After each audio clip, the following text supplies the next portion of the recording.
Well, certainly on everybody's mind today is reopening the economy and trying to get back to quote old normal, whatever that happens to be. I think before we actually talk about the stages, everyone should realize that two things have to be in place before we can even think about reopening. The first is we need robust testing, because when we do reopen, we need to make sure that COVID cases are not going up, that we are not hitting another wave. So we have to have robust testing in place. And then the second thing we have to have is roughly 14 consecutive days in which the number of new cases is declining. Now, as we are taping this, we're at the peak of the COVID crisis. That means we're pretty flat in terms of the cases, but that's not good enough. We need to see them going down. And that's why some provinces can actually give a timeline to their reopening. Other provinces can only give a roadmap without a timeline because some of them haven't hit that crucial threshold. Now, why do we want to reopen? A couple of things. As we're talking today, we've been in lockdown for roughly 6 weeks. We think probably we're going to have to be in lockdown from 9 to 10 weeks. And we need to give people something, I'll call it light at the end of the tunnel, something to hope for. And I think this is why so many people are talking about it. But the other reason is simply that the government cannot become the paymaster for the world at large. We need people to go back to work and earn a salary, and businesses to get a revenue stream coming in. So this is why governments are releasing these phased plans.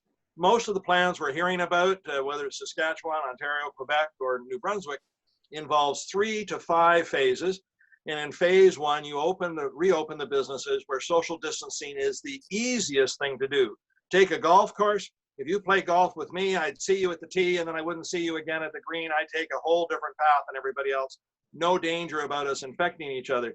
But if I'm a nail salon where I have to sit opposite you and do your manicure or pedicure, how do we get social distancing?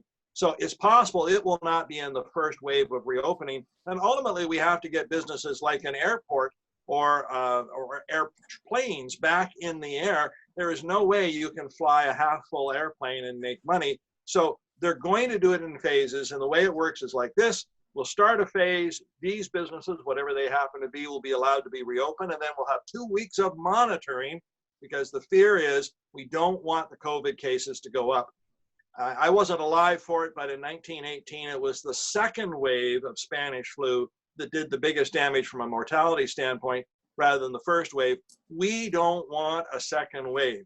So we're going to do it carefully. And I think for the whole economy to be reopened, we're probably looking at the earliest at the end of June.